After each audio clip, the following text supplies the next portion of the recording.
नमस्कार शेतकरी मित्रांनो, सोशल मीडियावर लाखोंचे फॉलोअर असलेले महाराष्ट्रात प्रसिद्ध असलेले गन्ना मास्टर ॲग्रो इंडस्ट्रीजचे MD सांगली जिल्ह्यातील आष्टा गावचे डॉक्टर अंकुश चोरमुले हे आज आपल्या शोरूमला सदिच्छा भेट देण्यासाठी आलेले आहेत। ते एक सामान्य शेतकरी तर आहेतच, पण त्यांनी राहुरी कृषी विद्यापीठातून कृषी कीटकशास्त्रामध्ये PhD केलेली आहे।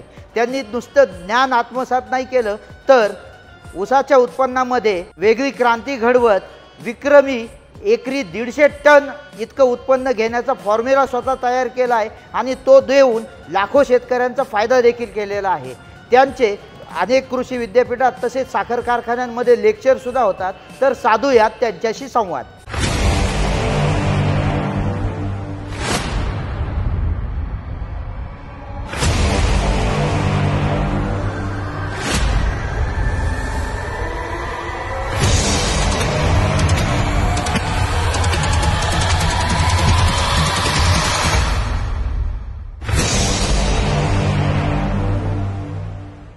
नमस्कार डॉक्टर साहेब। नमस्कार। सगळ्यात महत्त्वाचा आमचा ट्रॅक्टरचं डीलरशिप असल्यामुळे तुमच्याकडे ट्रॅक्टर कोणता आहे? नमस्कार मित्रांनो, माझ्याकडे ऑगस्ट 2023 मध्ये मी जॉन डियर ट्रॅक्टरच घेतला आहे। माझ्याकडे 5310 4 व्हील ड्राईव्ह मधलं CRDI जे मॉडेल आल्यानंतर मला वाटतं लगेच एक 3-4 महिन्यामध्येच मी ते ट्रॅक्टर खरेदी केला आहे। हे ट्रॅक्टर खरेदी करण्यामागं खरं कारण काय, नेमका हा ट्रॅक्टर निवडला का, तर ह्याच्या मागं पण एक लय म्हणजे मोठा अभ्यास आहे। म्हणजे माझी आशा आहे की मी पुढच्या 10 वर्षाचा विचार करून कुठलीही गोष्ट घेतो, मग ते कुठली वाहन असू दे, कार असू दे, 2 व्हीलर असू दे, गाडी असू दे। ट्रॅक्टर घेताना म्हणजे का चॉईस केला, आणि ते पण 4 व्हील ड्राईव्ह आणि CRDI।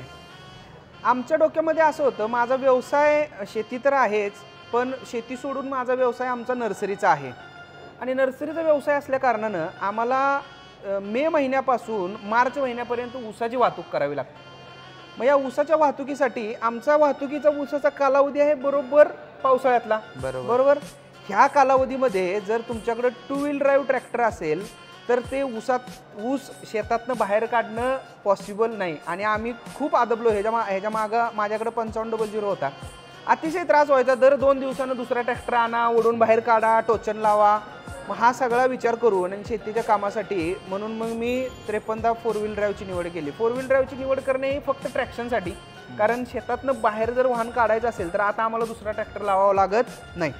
दुसरी गोष्ट CRDI का निवडला, म्हणजे लोक तर नवीन तंत्रज्ञान ट्रॅक्टरमध्ये आल्यावर शक्यतो ॲक्सेप्ट करत नाहीत, आणि CRDI तर हे असं तंत्रज्ञान होतं, शेतकऱ्याला वाटायचं ह्याला नवीन सेन्सर बसवल्यात, जास्त माझा खर्च होईल, जास्त मेंटेनन्स माझा वाढेल, असं शेतकऱ्यांना वाटायचं। पण CRDI तंत्रज्ञान आपण कारमध्ये वगैरे बऱ्याच दिवसापासून वापरतोय, बरोबर, भरपूर वर्षापासून आपण वापरतोय। तर हे वापरताना मग ट्रॅक्टरमध्ये याचा फायदे काय आहेत हे थोडं मी अभ्यास केला। आता बरीच माहिती इंटरनेटवर उपलब्ध आहे। ट्रॅक्टर इंडस्ट्रीतले काही मित्र आहेत माझे, जसे की शाहू काटकर जॉन डियरचे डीलर आहेत, चांगले मित्र आहेत माझे। शाहूनी मला बऱ्याच गोष्टी समजून सांगितल्या, आणि बाहेरच्या कंपनीतले पण काय माझे मित्र आहेत त्या लोकांनी सुद्धा मला जॉन डियर सजेस्ट केला।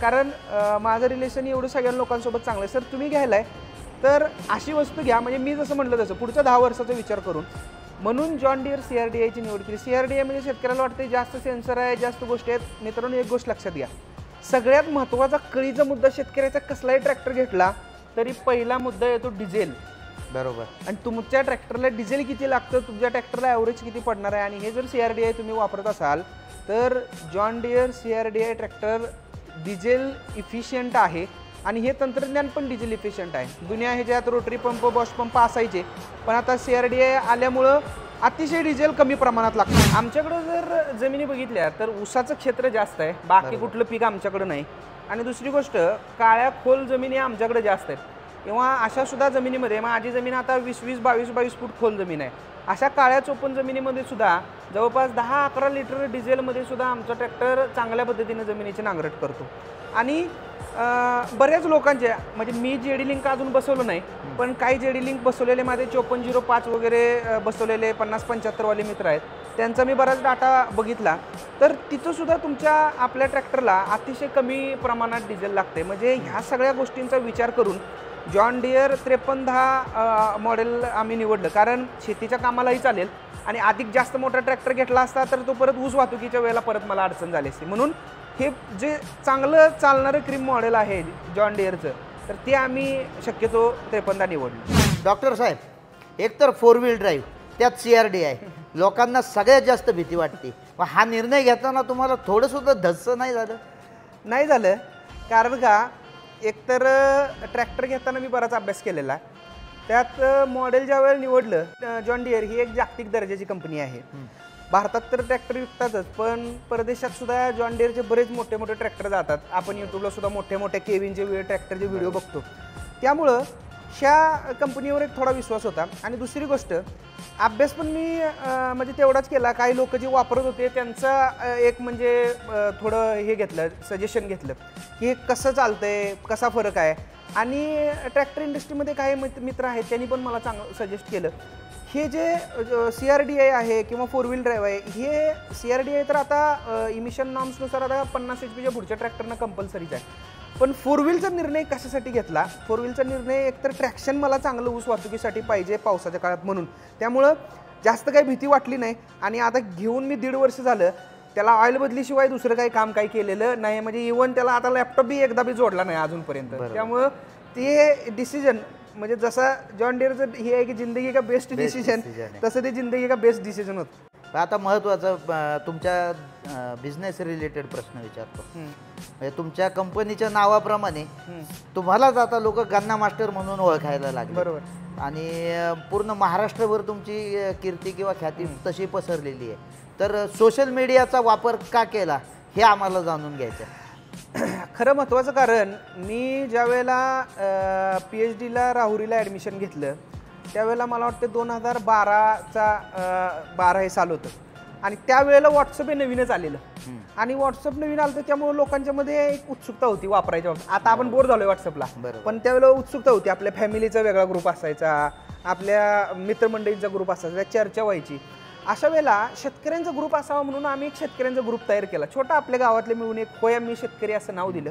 आणि तो ग्रुप आम्ही एक 30-35 शेतकऱ्यांचं, ऊस शेतकऱ्यांना मार्गदर्शन करण्यासाठीचा ग्रुप 2012 साली तयार केला. त्याचा वापर करताना म्हणजे नवीन शेतकरी त्याचे प्रश्न टाकू लागले, त्याला आम्ही उत्तर देऊ लागलो. आणि त्याचा म्हणजे इतका फायदा झाला, शेतकऱ्यांचं उत्पादन वाढण्यावर त्याचा फायदा झाला. या कालावधीमध्ये 2012 ते 2017 कालावधी म्हणजे माझा PhDचा कालावधी होता. ह्या कालावधीमध्ये PhD केली. आणि त्याच्यानंतर काय करायचं हा डोक्यामध्ये प्रश्न होता. एकतर 2 ऑप्शन होते, नोकरी करणं नाहीतर स्वतःचा व्यवसाय करणं. नोकरीमध्ये तर इंटरेस्ट नव्हता. राहुरीचं वातावरण म्हणजे स्पर्धा परीक्षांचं वातावरण, त्यामुळं तिकडे पण आपला काही इंटरेस्ट नव्हता. माझ्या घरामध्ये स्वतः एक अधिकारी आहे, माझी बहीण GSTमध्ये डेप्युटी कमिशनर आहे. त्यामुळं वातावरण पण घरातलं स्पर्धा परीक्षेला पूरक होतं. पण मी तिकडेही न जाण्याचा विचार केला. मला पहिल्यापासून शेतीमध्येच काहीतरी करायचं होतं. मग व्यवसाय करण्याचा निर्णय घेतला. आणि हे करताना या सोशल मीडियाचा इतका फायदा झाला. आम्ही काय करायचो, साधा मोबाईल पकडायचा, रॉ व्हिडिओ करायचे, ते सोशल मीडियावर टाकायचे. त्यावेळेला इंस्टाग्राम नव्हतं, पण फेसबुक जास्त होता. आता लोक जास्त इंस्टाग्राम वापरतात, फेसबुकचाही वापर शेतकरी करतात. मग ते फेसबुकवर व्हिडिओ टाकणं, त्या ग्रुपला व्हिडिओ टाकणं, हे असं करत करत काय व्हायला लागलं, एक माहितीचं आदान प्रदान चांगलं व्हायला लागलं. मी आहे महाराष्ट्राच्या एका कोपऱ्यात, सांगली जिल्ह्यात. ऊस घेतला जातो अखंड महाराष्ट्र भारताभर.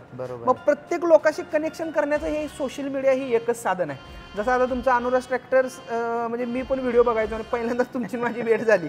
आणि मी हे व्हिडिओ माहितीसाठी म्हणून, कारण तुम्ही जे व्हिडिओ बनवता एकदम छोट्यातले छोटे, ड्रायव्हरने ट्रॅक्टर कसा चालवावं हे ड्रायव्हरला सांगायची गरज आहे का? बऱ्याच शेतकऱ्यांना वाटेल त्याला काय सांगायची गरज आहे, लिव्हर क्लच दाबला आणि गिअर टाकला की ड्रायव्हर ट्रॅक्टर चालवतोय. नाही, ट्रॅक्टर कुठल्या गिअरमध्ये चालवायचा, किती RPMला चालवायचा, हे जे तुम्ही सोप्या शब्दात सांगता, हे जे सगळे रील व्हिडिओ वगैरे मी माझ्या भावाला शेअर करतो.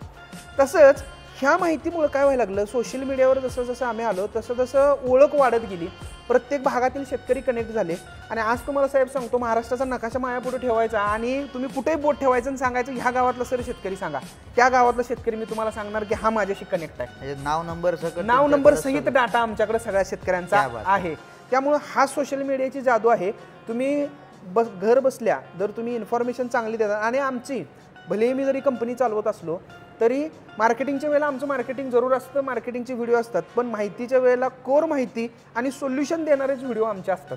त्यामुळे शेतकऱ्यांमध्ये एक लोकप्रियता आहे. शेतकऱ्यांना माहीत आहे हा माणूस व्यवसाय करते का तर करतोय, पण काय पण विकून आमच्या गळ्यात मारत नाही. तुम्हाला पाहिजे असेल तर घ्या, एवढंच मी सांगतो. आणि आम्ही जे शेतकऱ्यांना देतो ते छातीठोकपणे सांगतो, ते बिंदास्त वापरा, ते चांगलं आहे. तुमचा डिसिजन आहे वापरायचं का नाही वापरायचं, पण ह्यातली जी चांगली माहिती आहे व्हिडिओमधली ती तर घ्या.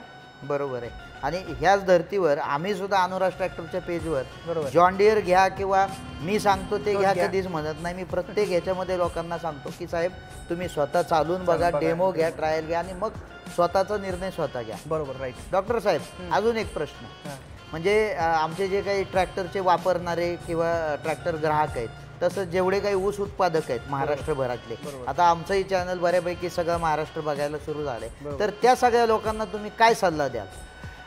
हे बघा, ऊस उत्पादक शेतकरी ज्या ज्या भागामध्ये आहेत, म्हणजे पश्चिम महाराष्ट्रात तर ऊसाचं उत्पादन जास्त प्रमाणात घेतलं आहे. सांगली, सातारा, कोल्हापूर, सोलापूर, पुणे, नगर, आणि त्याचसोबत आता मराठवाड्यामध्ये ऊसाचं उत्पादन अतिशय मोठ्या प्रमाणात घेतलं जातं. ऊस उत्पादक शेतकऱ्यांना 2 गोष्टीसाठी ट्रॅक्टरची जास्त गरज आहे. 2 किंवा 3 गोष्टीसाठी म्हटला तरी.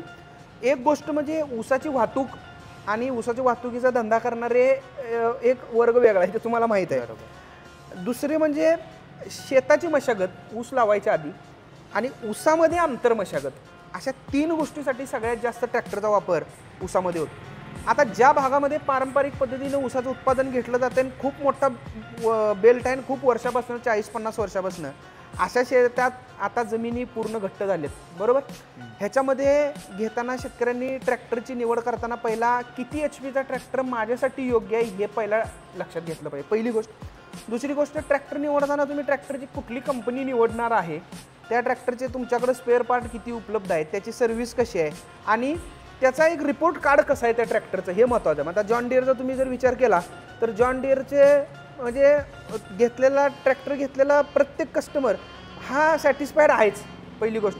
दुसरी गोष्ट, मेजर असा काय जॉन डिअरमध्ये प्रॉब्लेम आला आहे, कुठं ऑइल लीक झालं आहे, कुठं काय भानगड झाल्या, असल्या गोष्टी ट्रॅक्टरमध्ये अजिबात जाणवत नाहीत. त्यामुळं ऊस उत्पादक शेतकऱ्यांनी मशागतीसाठी स्वतःच्या शेताच्या व्यवसाय म्हणून करायचा आहे, त्याच्यासाठी जॉन डिअरची निवड करा. कारण आता 1-1.5 वर्ष ट्रॅक्टर वापरल्यानंतरचा माझा अनुभव मी सांगतोय. आम्ही मशागतीलाही ट्रॅक्टर वापरला, आम्ही ऊस वाहतुकीला तर रोजच वापरतो ट्रॅक्टर. माझ्याकडं 4 व्हील ड्राईव्ह आहे, त्याला हुड बीड सिस्टीम एकदम पंजाब स्टाईल बनवला आहे. कारण म्हणजे माझ्याकडे ड्रायव्हर नाही, माझ्याकडे माझा भाऊच ट्रॅक्टर चालवतो. त्यामुळं त्या मशीनची एक काळजी आहे ती पण तो चांगल्या पद्धतीने घेतो. ऊस उत्पादक शेतकऱ्यांना ऊस वाहतुकीला पण ट्रॅक्टर लागतो. एक जमाना असा होता आमच्याकडे साहेब की तिथं फक्त पिवळे ट्रॅक्टर दिसायचे, हिंदुस्तान. आणि आता तो जमाना गेला, हिंदुस्तान थोडा मार्केटमधनं पण आता बंद झाला आहे. जुने जे ट्रॅक्टर आहेत तेच, डिझेलची खपत त्याला जास्त आहे. त्याची जागा जर आता कुठल्या ट्रॅक्टरने घेतली असेल तर आमच्या भागामध्ये आणि आमच्या कर्नाटकच्या बेल्टमध्ये, मी कर्नाटकात पण बरोच फिरत असतो कारण आमचा बिझनेस तिकडं पण आहे. कर्नाटकातल्या निराणी शुगर वगैरे ह्या भागामध्ये, उगारोमध्ये कारखाने आहेत, मी तिथं जातो तर तिथं हिरव्या ट्रॅक्टरशिवाय ट्रॅक्टरच दिसत नाही, फक्त जॉन डिअर. मग हे का? बऱ्याच लोकांना, बऱ्याच शेतकऱ्यांना आम्ही ज्यावेळेला विचारतो त्यावेळेला ट्रॅक्शन असेल, पकडलेला टॉर्क असेल, त्या टॉर्कमध्ये ब्रेक न होणं, ही जी जॉन डिअरची खासियत आहे, एकदा ताकद पकडली की पकडली, तो परत मागं हटत नाही. तर ही जी खासियत आहे ट्रॅक्टरमध्ये, त्यामुळं आता ऊस वाहतुकीला पण बऱ्याच भागामध्ये, म्हणजे आमच्या भागामध्ये पण जॉन डिअर जास्त वापरला जातो. फक्त शेतकऱ्यांच्या मनामध्ये एकच शंका आहे, जॉन डिअर जास्त डिझेल पितो. तर हे तुम्हाला जर बघायचं असेल तर तुम्ही JD लिंक सॉफ्टवेअर बसवलेल्या कुठल्याही शेतकऱ्याचा डाटा तुम्ही त्याच्या मोबाईलमध्ये चेक करा, किंवा इवन प्रत्येक शोरूममध्ये आता ते डिझेलचं ॲव्हरेज काढून देण्याची सिस्टीम आहे. किटच आहे. तुम्ही ट्रॅक्टर घ्यायच्या आधी कुठल्याही ट्रॅक्टरला ते किट जोडा, कुठल्याही कंपनीचा बघा, जॉन डिअरचं घ्या, दुसऱ्या कंपनीचं घ्या, जोडून बघा आणि ॲव्हरेज ट्रॅक्टरचा आत्ता आलेल्या CRDI मॉडेलचं काढून बघा. मार्केटमध्ये असणाऱ्या सगळ्या ट्रॅक्टरपेक्षा इवन मी तर म्हणेन थोडं कमीच डिझेल आता जॉन डिअरला लागतंय. थोडं कमी जाऊ द्या, माझ्याकडं 2-3 75 HPच्या ट्रॅक्टरला मी JD लिंक बसवलंय. तुम्हाला विश्वास नाही बसायचा, एक बोरवेलचं मशीनचं ट्रॅक्टर आहे, तर त्याला जर लोड नसला 20% लोडवर आम्ही मॉनिटर करतो, 5 तास काम करायला फक्त 7 लिटर डिझेल लागले. म्हणजे 1.25 ते 1.5 लिटर फक्त त्याला ताशी डिझेल लागले. मी म्हणतो तुमचा कुठला 20 HP 25 HPचा ट्रॅक्टर सुद्धा एवढं कमी खाईल का? बरोबर आहे. हा फार मोठा फरक आहे. आणि हे आम्ही तोंडी सांगण्यापेक्षा आमचंही लोकांना सजेशन हे असतं की तुम्ही ॲव्हरेज काढून बघा, किंवा JD लिंक बसवलेल्या ग्राहकाचा डेटा आमच्याकडेही मिळेल, प्रत्येक डीलरशिपला कोणाकडे तरी बसवलेला असतो. नाही कोणी भेटलं तर मला सांगा, मी तुम्हाला स्क्रीनशॉट पाठवतो. बरोबर आहे. तर ह्या सगळ्या गोष्टी ऊस उत्पादक शेतकऱ्यांनी लक्षात ठेवाव्यात आणि त्याच्यानंतर मग ट्रॅक्टरची निवड करावी. मित्रांनो, एक गोष्ट लक्षात घ्या, वाहन घेताना मग ट्रॅक्टर असू द्या किंवा कुठलंही असू द्या, पुढच्या 10 वर्षाचा विचार करून घ्या. एक ॲटलिस्ट तुम्ही 10 वर्ष वापरणार आहे, म्हणजे व्यवसाय करणारे लोकांचं वेगळं आहे सोडा, ते 4-5 वर्षाला बदलतील ट्रॅक्टर. पण शेतकरी म्हणून थोडं आपलं शेताचं काम, थोडं बाहेरचं काम असं करणारे जर तुम्ही असाल तर एक 10 वर्षाचा विचार करून भविष्यातली बदलणारी टेक्नॉलॉजी, अजूनही नवीन टेक्नॉलॉजी येणार आहे पुढं भविष्यात, ट्रॅक्टरमध्ये अजूनही काही टेक्नॉलॉजी येईल. तर ह्या टेक्नॉलॉजीशी समरूप असणारे मशीन आपल्याकडं पुढं असलं पाहिजे आणि भविष्यात जाऊन वाटायला नको आपल्याला 2 वर्षांना यायला मी त्याच वेळेला जर चांगला अजून घेतला असता तर मी काळाच्या मागे राहिलो नसतो. बरोबर. हा विचार करून फक्त ट्रॅक्टरची निवड करा. साहेबांनी जसं सांगितलं तसं डेमो घ्या, स्वतः चालवा. फक्त कुणाच्या सांगण्यावर विश्वास ठेवू नका. हा जास्त डिझेल खातोय, त्या जास्त डिझेल खातोय, हे जे टायर स्लिपेज आहे त्याचं टायर स्लिपेज आहे, हे विचार अजिबात डोक्यात घेऊ नका. तुम्ही स्वतः एकदा ट्रायल घ्या कुठल्याही वाहनाची, डिझेलचा विचार करा, डिझेलचं वाटलं तर ॲव्हरेज काढून घ्या आणि मग ट्रॅक्टरची निवड करा. त्यावेळेला तुम्हाला तो तुमच्या जिंदगीचा बेस्ट डिसिजन असणार. धन्यवाद डॉक्टर साहेब, तुम्ही तुमच्या बिझी लाईफमधला वेळ आम्हाला दिलात.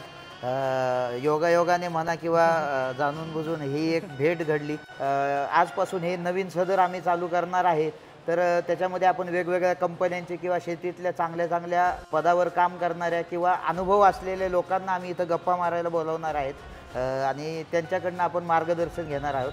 तर सगळ्या शेतकरी ऊस उत्पादक शेतकऱ्यांना मला हे सांगायचं आहे की तुम्हीसुद्धा गन्ना मास्टर या त्यांच्या फेसबुक, इंस्टा किंवा यूट्यूबच्या प्रोफाईलला फॉलो करा आणि त्यांचं मार्गदर्शन घ्या. एकरी 150 टनाची ते गॅरंटी घेतात. तर डॉक्टर साहेब, मी सुद्धा एकदा वेळ काढून तुमच्याकडे सांगलीमध्ये नक्की भेटायला येणार आहे आणि तुम्ही इथं आले तर चहा घेण्यासाठी नक्की येत जा. नक्की. Yes, thank you. धन्यवाद. असेच नवनवीन व्हिडिओ पाहण्यासाठी आमच्या अनुराज ट्रॅक्टरच्या पेजला फेसबुक आणि इंस्टाग्रामवर लाईक करा, फॉलो करा आणि आमच्या यूट्यूबच्या पेजला सबस्क्राईब करा.